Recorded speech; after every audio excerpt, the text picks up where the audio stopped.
పెద్ద నుంచి first single అయితే రిలీజ్ అయిపోయింది. చిక్కరే చిక్కరే చిక్కరే చిక్కరే చిక్కరే చిక్కరే అనే సాంగ్ అయితే వచ్చేసింది. ఫస్ట్ టైం వినగానే ఇది ఓకే సాంగ్ అనిపించింది. కానీ సెకండ్ టైం విన్నప్పుడు అరే ఎడిక్టివ్ ట్యూన్ లాగే ఉంది కదరా అనిపించింది. ఎందుకంటే రెహమాన్ గారి ట్యూన్స్ అన్నీ కూడా ఒకటేసారి ఎక్కువ స్లో పాయిజన్లో ఎక్కుతాయి అనమాట.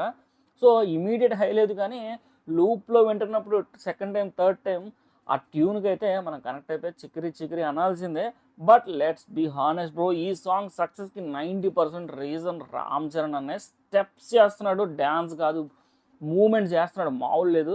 చరణ్ అన్న ఎఫర్ట్స్ అంటే ఏంటో తెలియదు అన్నట్టుగా చేస్తున్నాడు. స్టెప్స్ అయితే కాంప్లెక్స్ అయినా సింపుల్ అయినా సరే సేమ్ గ్రేస్ ఉంది, ఫేస్లో ఎటువంటి ఇబ్బంది కనబడట్లేదు, గ్రేస్ఫుల్ స్టెప్స్ వేస్తున్నారు. ఈ సాంగ్ చూసిన ఎవడని చెప్తాడు అరే బాబు ఇంత కాంప్లెక్స్ ఎలా వేస్తున్నారా అని.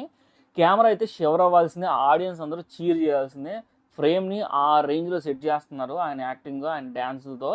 సాంగ్ కాదు చరణ్ అన్న డ్యాన్స్ అని చెప్పాలి. ఇక జాహ్నవి కపూర్ గురించి చెప్పాలి. ఇది గ్లామరస్ సైడ్ క్యారెక్టర్ మాత్రమే కాదు బ్రో, ఫుల్ యాటిట్యూడ్ కాన్ఫిడెన్స్ కనిపిస్తుంది.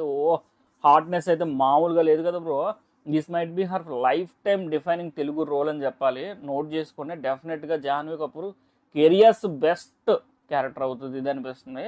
లిరిక్స్ అయితే ఇంట్రెస్టింగ్ ఉన్నాయి, బట్ ప్రాబ్లం ఏంటంటే ట్యూను సింగరు వల్ల మనకైతే లిరిక్స్ మీదకి వెళ్ళట్లేదు. మేబీ వినగా లిరిక్స్ మీదకి వెళ్తేమో, కానీ లిరిక్స్ అన్నీ కూడా మంచి నేటివిటీకి తగ్గట్టుగానే ఉన్నాయి. వింటేజ్ లిరిక్స్ గుర్తు రాకుండా మ్యూజిక్ అయితే మైండ్లో పడిపోతుంది. సో ఎమోషనల్లీ కనెక్ట్ అవ్వడానికి కాస్త టైం పడుతుంది. ఎందుకంటే రెహమాన్ గారి ట్యూన్ ఏమో కరెంట్ టైంలో ఉన్నట్టుగా ఇచ్చారు, కానీ అక్కడ లిరిక్స్ ఏమో ఓల్డ్ ఉన్నాయి అనమాట. రెండు మ్యాచ్ అవ్వాలంటే కాస్త టైం పడుతుంది మనకి. ఇక డైరెక్టర్ బుచ్చిబాబు గురించి చెప్పాలి. విజువల్స్ మాత్రం మంచి ఎక్స్పెరిమెంట్ చేశారు, అంతా కొండల్లో తీశారు. ఇదైతే నేను ఎక్స్పెక్ట్ చేయలేదు. కొండలు ఆ రైల్వే స్టేషన్లు ఏవో కనిపిస్తున్నాయి, బాగానే ఉండబోతుంది విజువల్ పరంగా. ఇక లొకేషన్స్ అన్నీ కూడా కత్తిలా ఉన్నాయి కదా. ఇక ఉన్న ఒకే ఒక్క సమస్యలాగా అనిపించింది ఏంటంటే కలర్ గ్రేడింగ్ మాత్రం రస్టిక్ ఉండడం వల్ల దానిలో ఉన్న ఇమేజ్లో ఉన్న కంప్లీట్నెస్ని అయితే మనం ఫీల్ అవ్వలేం. అలా అని ఇదేదో బాగోదు అంటే కాదు, వాళ్ళు తీసుకున్న ఐడియా అలాంటిది కాబట్టి దాని తగ్గ కలర్ గ్రేడింగ్ అయితే వాళ్ళు వదిలేరని అర్థమవుతుంది. ఒకవేళ దీన్ని కనుక కరెక్ట్గా స్టోరీలో ఫిట్ అయ్యే విధంగా చూపించగలిగితే ఎక్సలెంట్గా ఉంటుంది.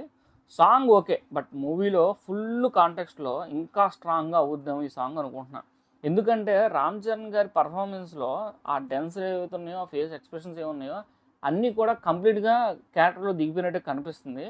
నేను మీకు విడిగా చెప్పనవసరం చూస్తే మీకు అర్థమైపోతుంది. ఇక సో ఫైనల్గా ఏంట్రీ అంటే కనుక ట్యూన్ అయితే average first time, addictive second time. Dance Ram Charan అన్న సింగిల్ హ్యాండెడ్గా డామినేట్ చేసి దొబ్బుతున్నాడు. విజువల్స్ రా అండ్ స్టైలిష్ ఉన్నాయి, అబ్బో మంచి ఇవి ఉన్నాయి. కాకపోతే కలర్ గ్రేడింగ్ చెప్పాను కదా. ఇంకా జాహ్నవి పర్ఫెక్ట్ ఫిట్ బ్రో, మామూలు లేదు.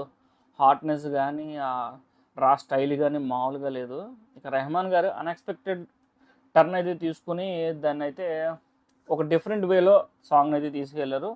సాంగ్ అయితే వర్క్ అవుద్ది because of Charan presence and visual energy మామూలు లేదు. ఇంతకీ మీరేం ఫీల్ అయ్యారు బ్రో ఈ సాంగ్ విన్నాక? మీకే అనిపించింది చిక్కిరి చిక్కిరి చిక్కిరి ఎక్కిందా లేదా అన్నది కింద కామెంట్ చేయండి. కామెంట్ చేసే హక్కు మీకుంది బ్రో, మీ ఒపీనియన్ కింద తెలియజేయండి. అలాగే మన ఛానల్ సబ్స్క్రైబ్ చేసిన వీడియో అంతా లైక్ చేయండి, మీ ఫ్రెండ్స్ అండ్ ఫ్యామిలీస్కి షేర్ చేయండి బ్రో.